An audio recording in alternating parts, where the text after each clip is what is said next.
Welcome to స్వతంత్ర. నేను విజయ్. ముందు హెడ్లైన్స్ చూద్దాం. నేడు ఆర్టీసీ పనితీరుపై సీఎం రేవంత్ రెడ్డి సమీక్ష. మహిళలకు ఉచిత ప్రయాణం అమలు తీరుపై రివ్యూ.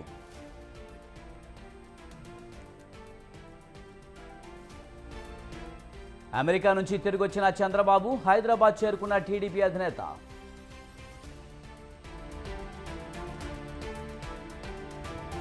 మేడిగడ్డ బ్యారేజ్లో తాత్కాలిక మరమ్మతులు. వర్షాకాలంలో ఎలాంటి ముప్పు లేకుండా చర్యలు.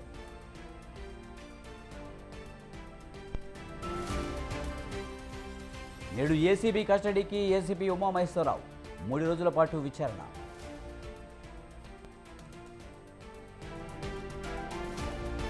విజయవాడ కలుషిత నీటి ఘటనపై అధికారులపై చర్యలు. 6 వీఎంసీ అధికారులు సస్పెన్షన్.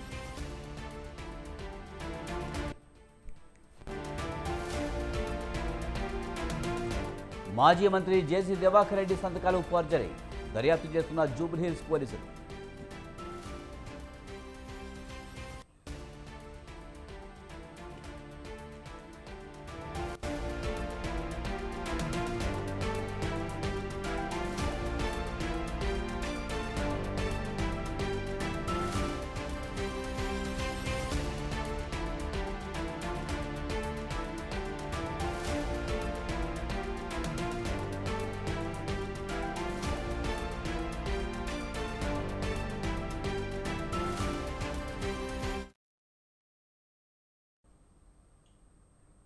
ఫోన్ ట్యాపింగ్ వ్యవహారంలో బెయిల్ కోరుతూ అదనపు ఎస్పీ భుజంగరావు, తిరుపతనులు మరోసారి నాంపల్లి హైకోర్టును ఆశ్రయించారు.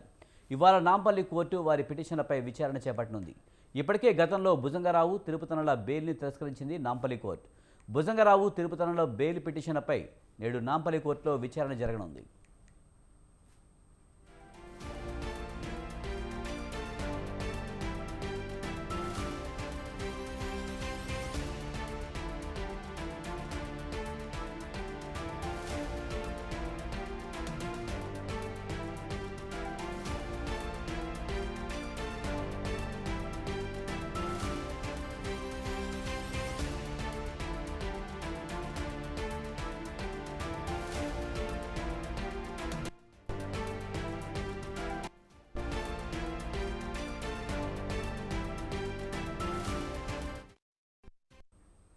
ఫోన్ ట్యాపింగ్ వ్యవహారంలో బెయిల్ కోరుతూ అదనపు ఎస్పీ భుజంగరావు, తిరుపతనులు మరోసారి నాంపల్లి కోర్టును ఆశ్రయించారు.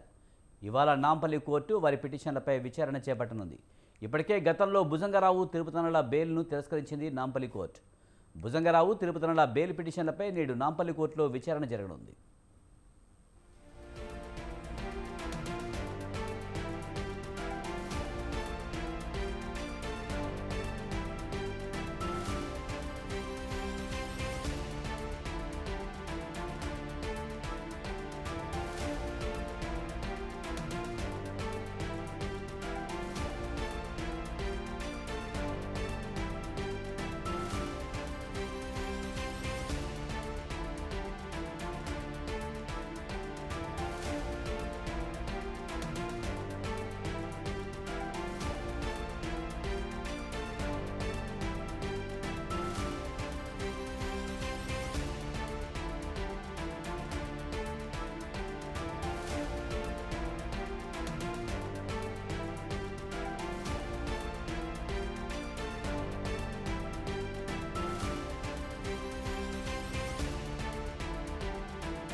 విజయవాడలో కలుషిత నీరు తాగి ఇద్దరు మరణించడంపై ఉన్నతాధికారులు సీరియస్ అయ్యారు. మొగల్రాజుపురంలో కలుషిత నీరు తాగి 2 రోజుల వ్యవధిలో ఇద్దరు మృతి చెందారు. మరో 24 మంది ఆసుపత్రి పాలయ్యారు. దీంతో నీటి సరఫరాలో నిర్లక్ష్యం వహించిన 6 వీఎంసీ ఉద్యోగులను సస్పెండ్ చేశారు. ఇద్దరికి షోకాజ్ నోటీసులు ఇచ్చారు. ఆ ప్రాంతంలో ప్రత్యేక వైద్య శిబిరం ఏర్పాటు చేశారు. ట్యాంకర్ల ద్వారా నీటిని సరఫరా చేస్తున్నారు. కొన్ని రోజులు పైప్లైన్ ద్వారా వచ్చే నీటిని తాగొద్దని ప్రజలకు సూచించారు.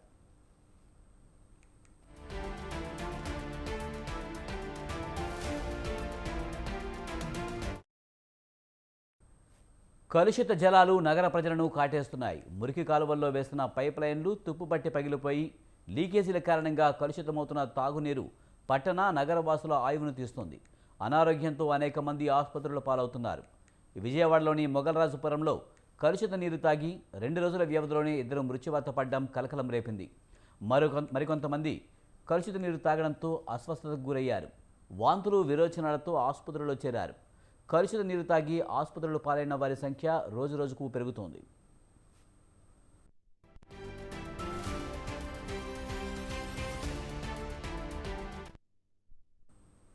మూడు దశాబ్దాల క్రితం వేసిన పైప్ లైన్లను మార్చకపోవడంతో లీకేజీ కారణంగా నీరు కలుషితమయ్యాయని విజయవాడ మున్సిపల్ అధికారులు చెబుతున్నారు.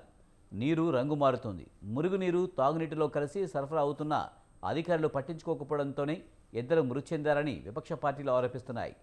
కలుషిత నీరు తాగడం వల్ల ఈ ఏడాది ఫిబ్రవరిలో గుంటూరులో 3 చనిపోయారు. ఇప్పటికైనా పాత పైప్ లైన్లను మార్చాలని స్థానికులు కోరుతున్నారు.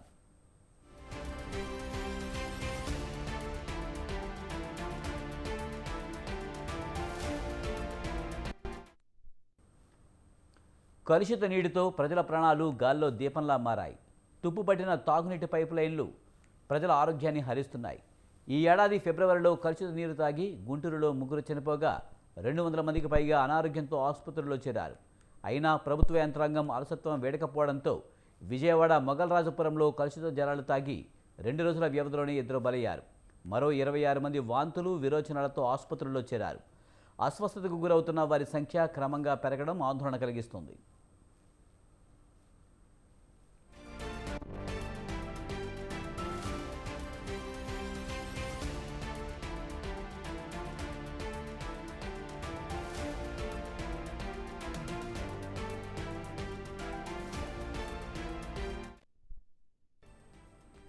విజయవాడలోని అనేక ప్రాంతాలకు కొద్ది నెలలుగా రంగుమారిన నీరు సరఫరా అవుతుందని ప్రజలు మొత్తుకుంటున్నా అధికారులు పట్టించుకోలేదు. మొగల్రాజుపురం పడమటవారి వీధిలో పైపుల్లో వస్తున్న నీరు రంగుమారి దుర్వాసన వస్తుందంటూ ప్రజల ఫిర్యాదు చేసినా నివారణ చర్యలు చేపట్టలేదు. తుప్పుపట్టిన పైప్ లైన్లు మార్చేందుకు ప్రయత్నించలేదు. నగర శివారు ప్రాంతాలకు ఇప్పటికీ రంగుమారిన నీరే సరఫరా అవుతుంది. తాగునీటి కుళాయి కనెక్షన్లకు మీటర్లు బిగించడం, ఛార్జీల పెంపుపై ప్రభుత్వం చూపిస్తున్న శ్రద్ధ ప్రజల ఆరోగ్యంపై చూపడం లేదు.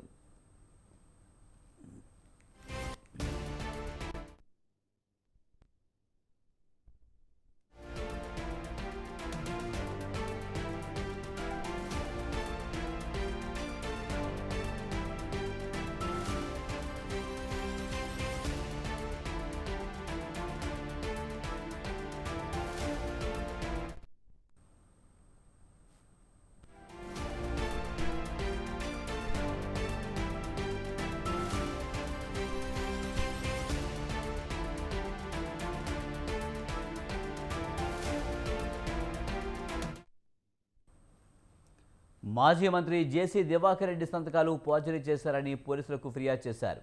దీంతో సాహితీ లక్ష్మీనారాయణతో పాటు కొడుకు సాత్విక్పై ఫోర్జరీ కేసు నమోదు చేశారు జూబ్లీహిల్స్ పోలీసులు. జూబ్లీహిల్స్ రోడ్ నెంబర్ 62లో దివాకర్ రెడ్డి ఇల్లు అద్దెకు తీసుకున్నారు సాహితీ లక్ష్మీనారాయణ. అయితే 3 ఏళ్ల గడువు ముగిసినా ఖాళీ చేయకుండా వేధింపులకు గురి చేశారని జేసీ దివాకర్ రెడ్డి కోర్టులో పిటిషన్ వేశారు. అయితే లక్ష్మీనారాయణ కొడుకు సాత్విక్ తన సంతకాన్ని ఫోర్జరీ చేసి కోర్టులో పిటిషన్ వేశారని జూబ్లీహిల్స్ పోలీసులకు ఫిర్యాదు చేశారు.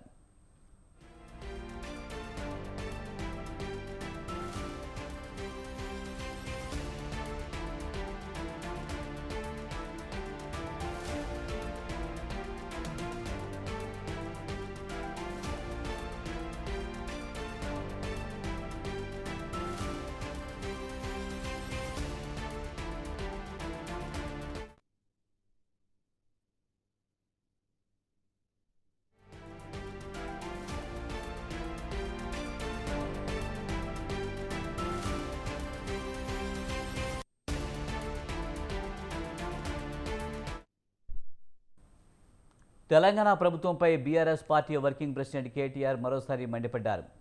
ఎక్స్ వేదికగా రాష్ట్రంలో రైతులు ఎదుర్కొంటున్న సమస్యలపై ట్వీట్ చేశారు. రాష్ట్రంలో ప్రభుత్వం ఉన్నట్టా లేనట్టా అని ప్రశ్నించారు. విత్తనాల కోసం రైతులకు ఏంటి వేతలని నిలదీశారు. పర్యవేక్షించవలసిన వ్యవసాయ మంత్రి ఎక్కడ, ముందు చూపులేని ముఖ్యమంత్రి జాడేది అని ప్రభుత్వంపై నిప్పులు చెరిగారు.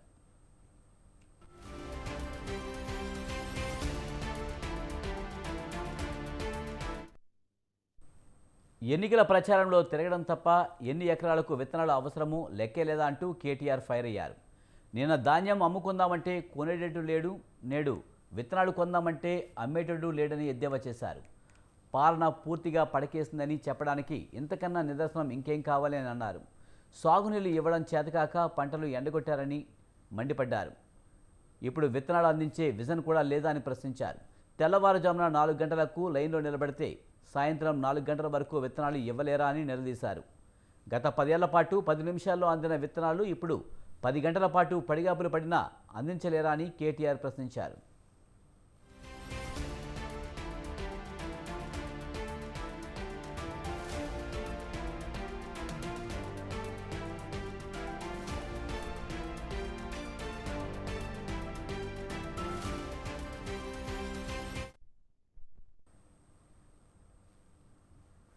గన్ పార్క్ వద్ద అమరవీరులకు నివాళులు, పరేడ్ గ్రౌండ్స్లో రాష్ట్ర గీతం ఆవిష్కరణ, సాయంత్రం ట్యాంక్ బండ్పై పెద్ద ఎత్తున సాంస్కృతిక కార్యక్రమాల నిర్వహణ. తెలంగాణ రాష్ట్ర అవతరణ వేళ ప్రభుత్వం అధికారికంగా నిర్వహిస్తున్న కార్యక్రమాల లిస్ట్ ఇది. అటు విపక్ష బీఆర్ఎస్ సైతం 3 రోజుల పాటు దశాబ్ది ఉత్సవాల ముగింపు పేరుతో వేడుకలు నిర్వహించేందుకు సిద్ధమైంది. ఇటు అధికార పార్టీ, అటు విపక్ష పార్టీ ఎవరికి వారే రాష్ట్ర అవతరణ దినోత్సవ వేడుకలు నిర్వహిస్తుండడం ప్రాధాన్యం సంతరించుకుంది.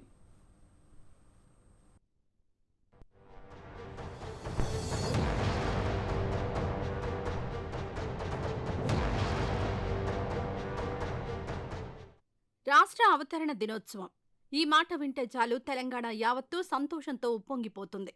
జూన్ 2, 2014న అప్పటి ఉమ్మడి ఆంధ్రప్రదేశ్ నుంచి వేరుపడి ప్రత్యేక రాష్ట్రంగా తెలంగాణకు భారతదేశ పటంలో చోటు దక్కింది.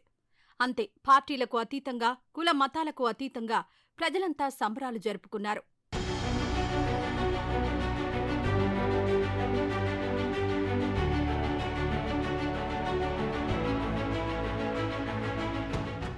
ఈసారి వేడుకలకు ఓ ప్రత్యేకత ఉంది.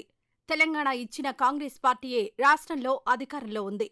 దీంతో ఉత్సవాలను మరింత ఘనంగా నిర్వహించాలని రేవంత్ రెడ్డి నేతృత్వంలోని కాంగ్రెస్ ప్రభుత్వం నిర్ణయం తీసుకుంది. అందుకు తగినట్లే ఏర్పాట్లు జోరుగా సాగుతున్నాయి. రాష్ట్ర ప్రభుత్వ ప్రధాన కార్యదర్శి శాంతికుమారి ఇందుకు సంబంధించి యంత్రాంగానికి సూచనలు, సలహాలు ఇవ్వడమే కాకుండా ఎప్పటికప్పుడు క్షేత్రస్థాయిలో పనులు జరుగుతున్న తీరుపై అడిగి తెలుసుకుంటున్నారు.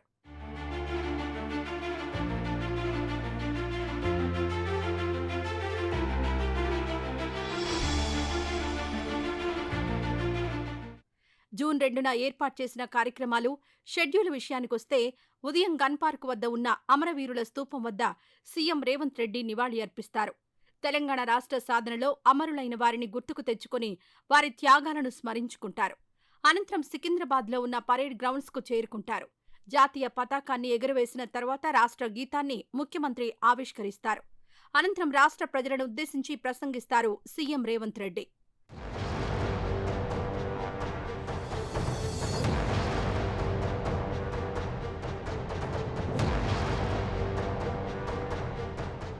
ఈ క్రమంలోనే ఆయా ప్రదేశాల్లో ఏర్పాట్లకు సంబంధించి వివిధ శాఖల కార్యదర్శులు, ఉన్నతాధికారులతో సమీక్షా సమావేశం నిర్వహించారు సీఎస్. ఇక జూన్ 2 సాయంత్రం 7 గంటల నుంచి రాత్రి 9 గంటల వరకు ట్యాంక్ బండ్పై కళారూపాలతో ప్రదర్శన ఉంటుంది. ఇందుకోసం రాష్ట్రంలోని భిన్న విషయాలు, సంస్కృతులు ప్రతిబింబించేలా కళారూపాలు తరలిరానున్నాయి. ఇక శిక్షణ పొందుతున్న 5,000 మంది పోలీసు అధికారులు బ్యాండ్తో వేడుకల్లో పాల్గొంటారు.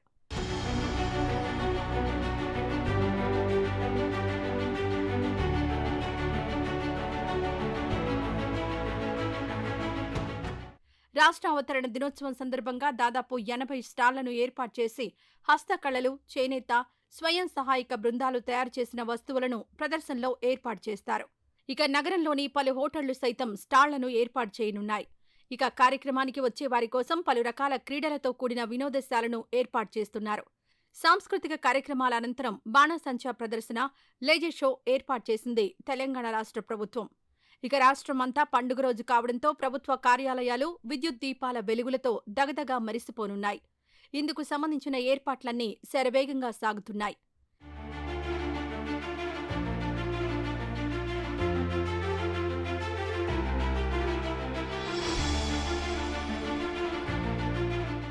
ఇటు ప్రభుత్వమే కాదు, అటు తెలంగాణను కొట్లాడి తీసుకొచ్చామని ఎప్పుడూ చెప్పే బీఆర్ఎస్ సైతం రాష్ట్ర ఆవిర్భావ వేడుకలను వైభవంగా నిర్వహించాలని నిర్ణయించింది. గులాబీ పార్టీ ఆధ్వర్యంలో 3 రోజుల పాటు ఈ వేడుకలను నిర్వహించాలని పార్టీ అధినేత మాజీ సీఎం కేసీఆర్ నిర్ణయించారు. జూన్ 1న ప్రారంభమయ్యే ఈ ఉత్సవాలు జూన్ 3న ముగియనున్నాయి. జూన్ 1న గన్ పార్క్ వద్ద ఉన్న అమరవీరుల స్తూపం నుంచి ట్యాంక్బండ్ వద్ద ఉన్న అమరజ్యోతి వరకు క్యాండిల్ ర్యాలీ నిర్వహించనున్నారు. సాయంత్రం 7 గంటల నుంచి గులాబీ నేతలు పెద్ద సంఖ్యలో ఈ ర్యాలీలో పాల్గొంటారు. రాష్ట్ర సాధనలో ప్రాణాలను త్యాగం చేసిన అమరవీరులకు పుష్పాంజలి ఘటించి నివాళి అర్పించనున్నారు. ఇక జూన్ 2న దశాబ్ది వేడుకల ముగింపు సభ నగరంలోని పార్టీ కేంద్ర కార్యాలయమైన తెలంగాణ భవన్లో మాజీ సీఎం కేసీఆర్ అధ్యక్షతన జరగనుంది.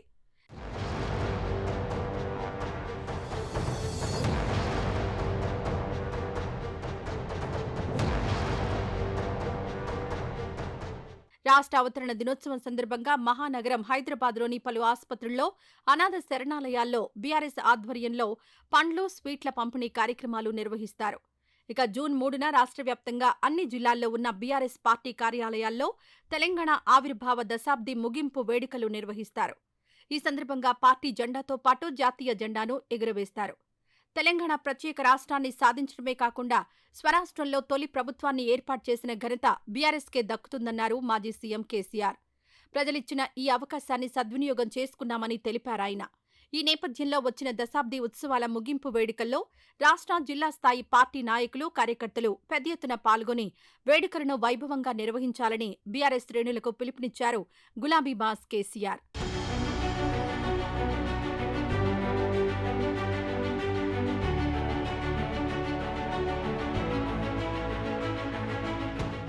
ఓవైపు ప్రభుత్వం, మరోవైపు ప్రతిపక్ష బీఆర్ఎస్ ఇలా ఎవరికి వారే రాష్ట్ర అవతరణ వేడుకలు నిర్వహిస్తూ ఉండడం ఈసారి ప్రాధాన్యం సంతరించుకుంది.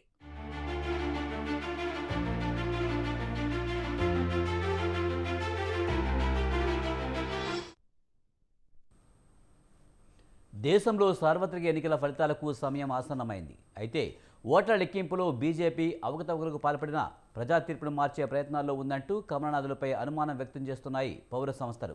ఈ క్రమంలోనే ఎన్నికల ప్రక్రియను కాపాడాలంటూ రిటర్నింగ్ అధికారులకు పిలుపునిచ్చాయి. కౌంటింగ్ను నిష్పక్షపాతంగా, బాధ్యతాయుతంగా జరపాలని కోరుతున్నాయి.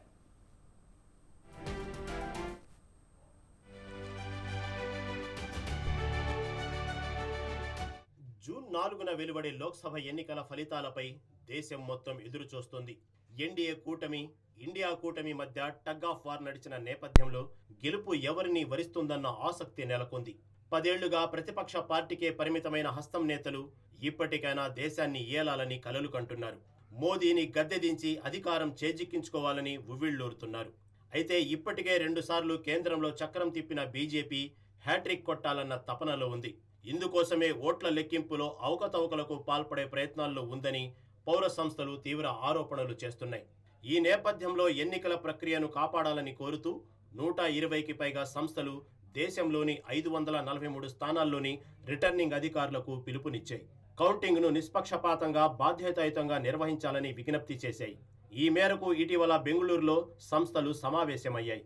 పరకాల ప్రభాకర్, తీస్తా సెతల్వాడ్, మాజీ IAS MG Devasahayam, retired major general ఓంబేద్కర్, cabinet secretariat retired joint secretary రవిజోషి, Franco Thomas, Noor Sridhar తదితరులు ఈ సంస్థల తరపున ప్రాతినిధ్యం వహించారు.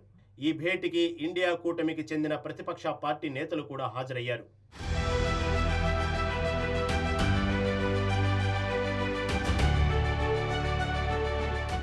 సమావేశానికి హాజరైన సంస్థలు, పార్టీ నేతలంతా బీజేపీ అధికారం కోసం కుట్రలు చేస్తోందన్న అభిప్రాయానికి వచ్చాక ఎన్నికల ప్రక్రియను బాధ్యతాయుతంగా నడిపించాలని, కౌంటింగ్ను నిష్పక్షపాతంగా నిర్వహించాలని కోరుతూ లేఖ రాసింది.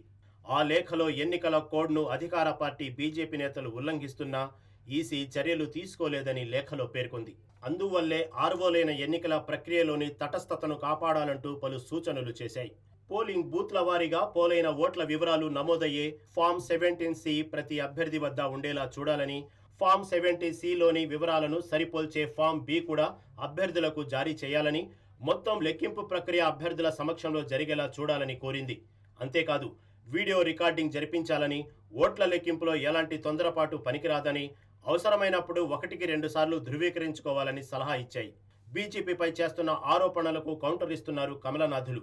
ఎన్నికల సంఘం ఈవీఎంలపై కాంగ్రెస్ నాయకుల అనుమానాలు లాజిక్ లేకుండా ఉన్నాయని అఖిలేష్ మిశ్రా మండిపడ్డారు.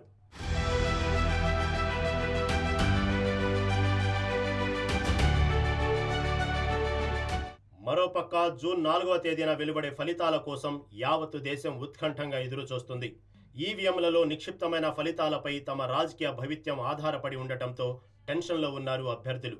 ఇక కౌంటింగ్కు సమయం ఆసన్నం కావటంతో ఎలాంటి అవాంఛనీయ ఘటనలు చోటు చేసుకోకుండా అధికారులు ఏర్పాట్లలో మునిగారు. ఈ నేపథ్యంలోనే భద్రతను కట్టుదిట్టం చేశారు. మరోపక్క ఫలితాలపై దేశవ్యాప్తంగా బెట్టింగ్ జోరందుకుంది. పంద్యాల కారణంగా లక్షలు కాదు కోట్ల రూపాయలు చేతులు మారుతున్నాయి. మరోసారి బీజేపీ అధికారంలో వస్తుందని, 3వసారి ప్రధానిగా మోదీ ప్రమాణ స్వీకారం చేసి హ్యాట్రిక్ కొడతారన్న ధీమాలో ఉంది కాషాయ దళం. అటు ఇండియా కూటమి కూడా ఇదే రేంజ్లో తమకు అనుకూలంగా ఫలితాలు వస్తాయని ఆశిస్తోంది. మరి ఎవరి కలలు నెరవేరుతాయి? దేశాన్ని ఏలేదెవరు? ఢిల్లీలో చక్రం తిప్పేది ఎవరన్నది తెలియాలంటే మాత్రం జూన్ 4 వరకు వేచి చూడాల్సిందే.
రాష్ట్రంలో సంచలనం సృష్టించిన బిల్డర్ మధు హత్య కేసు దర్యాప్తును ముమ్మరం చేశారు పోలీసులు.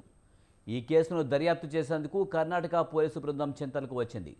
బీదర్కి కేసును ఆడదామని ప్లాన్ ప్రకారమే బిల్డర్ మధును తీసుకువెళ్లిన రేణుకా ప్రసాద్, అతని స్నేహితులు అక్కడి హత్య చేస్తున్నట్లు అనుమానిస్తున్నారు. హత్యలో రేణుకా ప్రసాద్తో పాటు అతని స్నేహితుల పాత్రపై ఆరా తీస్తున్నారు.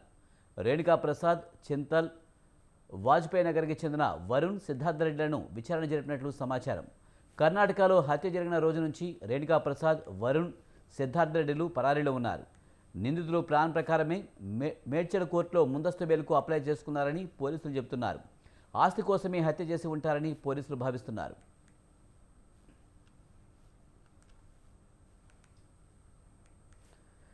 రాష్ట్రంలో సంచలనం సృష్టించిన బిల్డర్ మధు హత్య కేసు దర్యాప్తును పోలీసులు ముమ్మరం చేశారు. దీనిపై మరింత సమాచారాన్ని మా ప్రతినిధి ఉషా అందిస్తారు. ఉషా, బిల్డర్ మధు హత్య కేసులో దర్యాప్తును పోలీసులు ముమ్మరం చేసినట్టు తెలుస్తుంది. పూర్తి సమాచారం ఏంటి?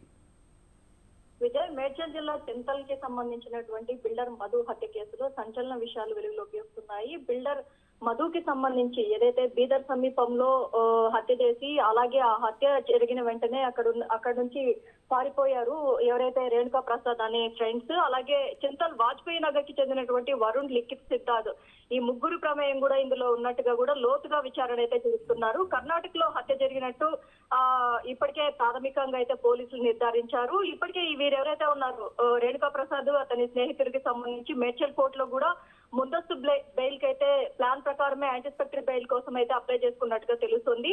మొత్తం మీద బీదర్ కి క్యాసినో ఆడదామని ప్లాన్ ప్రకారమే మధు బిల్డర్ ని తీసుకెళ్లారు రేణుకా ప్రసాద్, అతని ఫ్రెండ్స్. మొత్తం ఈ వ్యవహారానికి సంబంధించి ఆస్తికి సంబంధించి దాదాపు ఇతనికి బిల్డర్ గా ఉన్న సమయంలో 200 కోట్ల పైచిలుకి తన ఆస్తులు కూడబెట్టారు. ఈ నేపథ్యంలోనే అతన్ని ఎలాగైనా చంపాలి, మర్డర్ చేయాలన్న కోణంలోనే ఇది జరిగినట్టుగా కూడా తెలుస్తోంది. మొత్తం చింతల్కి వచ్చినటువంటి కర్ణాటకకి సమీపంలో మన్నేకెళ్ళి పోలీస్ స్టేషన్ బృందం మొత్తం కూడా అక్కడ ఉన్నటువంటి ప్రతి ఒక్క ఎవిడెన్స్ ఏదైతే ఉందో, వీళ్ళు పడరాయితో మోదీ చంపారు నిందితులు ఎవరైతే ఉన్నారో మధుని, పడరాయితో మోదీ చంపారా లేకపోతే ఇతరత్ర ఏమైనా వెపన్స్ ఏమైనా ఉపయోగించారా, అసలు మధుని హత్య చేయడానికి గల కారణాలు ఏంటి అన్న కోణంలో మీ ముగ్గురు కూడా అబ్స్కాండింగ్ లో ఉన్నారు. ఏదైతే ఈ హత్య జరిగిన నాటి నుంచి కూడా వాజ్పేయి నగర్ లో ఈ ముగ్గురు కూడా అబ్స్కాండింగ్ లోనే ఉన్నారు. ఇంతవరకు కూడా వాజ్పేయి నగర్ కి అయితే చేరుకున్నట్టుగా కూడా తెలుస్తుంది. మొత్తం మీద ఈ రియల్టర్ మధు హత్యకి సంబంధించి కేవలం ఆస్తి కోసమే స్నేహితులే అతన్ని తుదముట్టించినట్టుగా కూడా అయితే ప్రాథమికంగా అయితే పోలీసులు నిర్ధారించారు. కర్ణాటక పోలీసులు ఎవరు ఈ హత్య చేశారు, హత్య వెనకాల ఉన్న కారణాలు ఏంటి అని లోతుగా అయితే దర్యాప్తు చేయడానికి అయితే పోలీసు బృందం అయితే అక్కడికి చేరుకున్నట్టుగా తెలుస్తోంది. Vijay. Right, thank you Usha.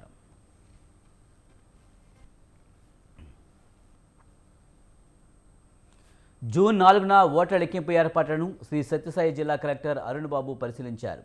Hindupuram beat కళాశాలలోని assembly, parliament నియోజకవర్గాలకు సంబంధించిన కౌంటింగ్ ఏర్పాట్లను ఆయన తనిఖీ చేశారు. భద్రతాపరమైన అంశాలలో సిబ్బందికి సూచనలు చేశారు. అనంతరం లేపాక్షి మండల చోళసముద్ర అంబేద్కర్ గురుకుల పాఠశాలలోని కౌంటింగ్ ఏర్పాట్లను పరిశీలించారు. ఓట్ల లెక్కింపు ప్రశాంతంగా ముగించే దిశగా అందరూ అంకితభావంతో పనిచేయాలని యంత్రాంగానికి చెప్పారు.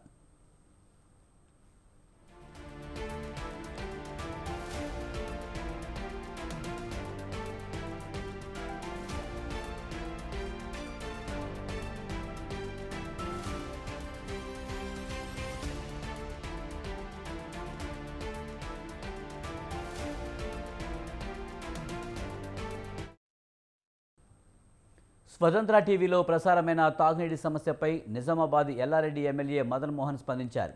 మండల కేంద్రంలోని బోర్ మోటార్ మరమ్మతులు వెంటనే చేయించి సాయినగర్ కాలనీ వాసులకు తాగునీటి సరఫరా చేయించారు. ఈ నేపథ్యంలోనే ఎమ్మెల్యేకు ప్రజలు కృతజ్ఞతలు తెలిపారు. తాగునీటి సమస్యతో తీవ్ర ఇబ్బందులు ఎదుర్కొంటున్న కాలనీ వాసులు అంతకుముందు రాస్తారోకో నిర్వహించారు.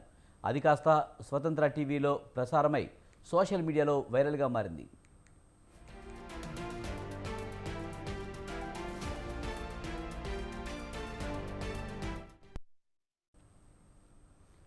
విదేశీ పర్యటనకు వెళ్లిన తెలుగుదేశం పార్టీ అధినేత నారా చంద్రబాబు నాయుడు ఇండియాకు తిరిగొచ్చారు.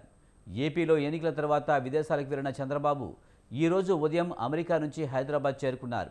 శంషాబాద్ ఎయిర్పోర్ట్లో టీడీపీ నేతలు చంద్రబాబుకు ఘన స్వాగతం పలికారు. సీఎం అంటూ నినాదాలు చేశారు. దాదాపు 10 రోజులకు పైగా విదేశాల్లో ఉన్న చంద్రబాబు ఇవాళ హైదరాబాద్కు వచ్చారు.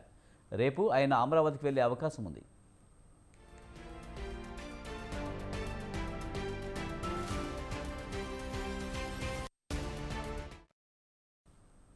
కల్తీ విత్తనాలు అమ్మితే పీడీ యాక్ట్ కేసులు నమోదు చేస్తామన్నారు డీఎస్పీ రామ్మోహన్ రెడ్డి.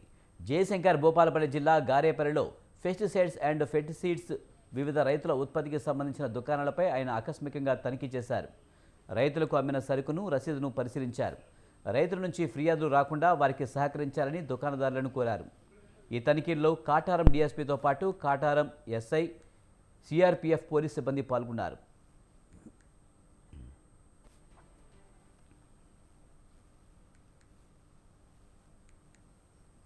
నిరుపేద విద్యార్థులకు నాణ్యమైన విద్యను అందించాలన్న లక్ష్యంతో ప్రభుత్వం మండల స్థాయిలో ఆదర్శ పాఠశాలను ఏర్పాటు చేసింది.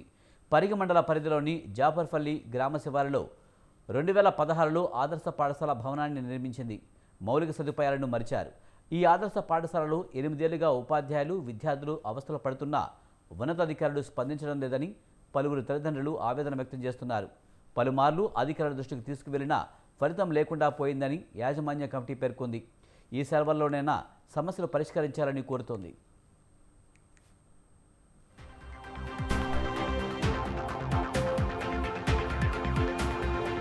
వికారాబాద్ జిల్లా పరిగి నియోజకవర్గం 5 మండలాల పరిధిలో 4 మండలాల్లో ఆదర్శ పాఠశాలను ఏర్పాటు చేసింది. పూడూరులోని ఎన్కేపల్లిలో, కుల్కచర్లలోని ముజీహిద్పూర్, గండిడ్లోని వెన్నచెడ్ గ్రామం, పరిగిలోని జాఫర్పల్లి గ్రామాలలో ఈ ఆదర్శ పాఠశాలలు ఉన్నాయి. జాఫర్పల్లిలో 6, 10వ తరగతి వరకు మొత్తం 500 మంది, జూనియర్ కళాశాలలో మొదటి, 2వ సంవత్సరాలకు కలిపి 300 మంది, మొత్తం 800 మంది విద్యార్థులు చదువుకుంటున్నారు. ప్రతి 50 మందికి ఓ గది చొప్పున 22 గదులు, తరగతులకు గ్రంథాలయం, సైన్స్ ల్యాబ్ కోసం, సిబ్బంది కోసం 6 గదులను వినియోగిస్తున్నారు. కానీ విద్యార్థుల కోసం మరుగుదొడ్ల నిర్మాణం మరిచారు. కనీసం బాలికల కోసం 12, బాలుర కోసం 12 మరుగుదొడ్లు అవసరమని యాజమాన్య కమిటీ పేర్కొంది.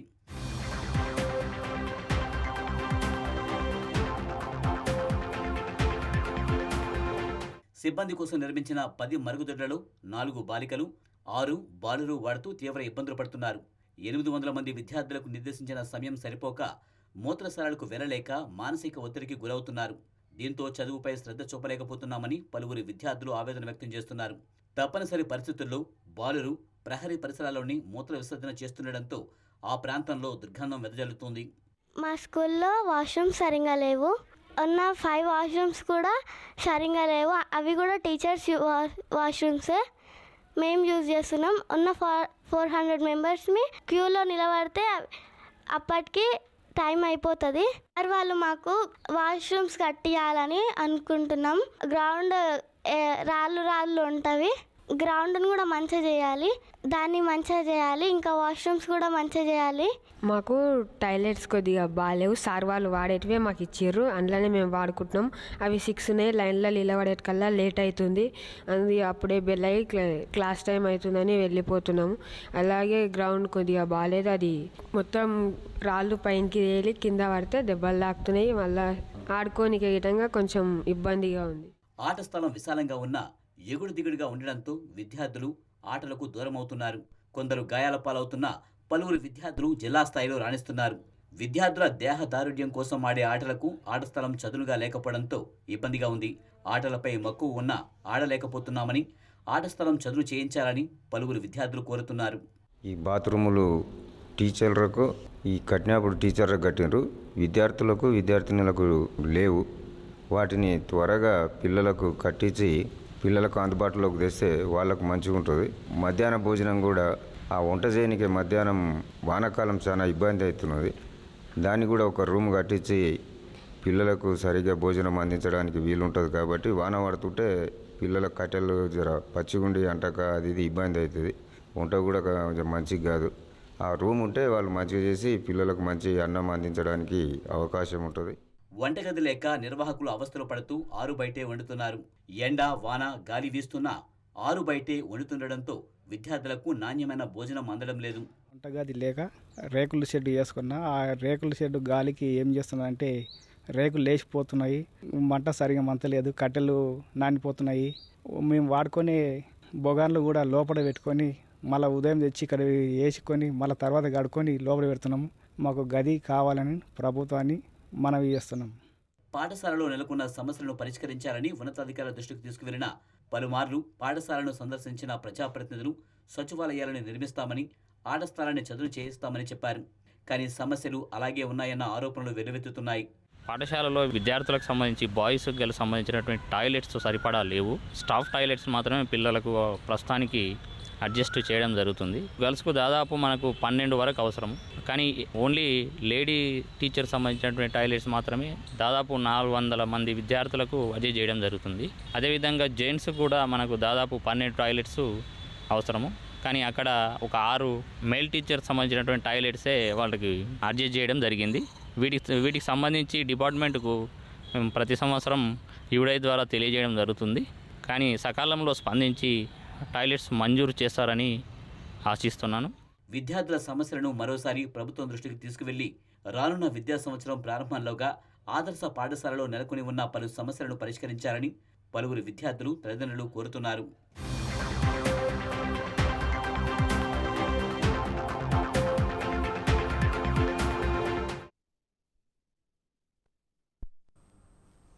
ఇవి ఈ బులెటిన్ విశేషాలు. చూస్తూనే ఉండండి స్వతంత్ర.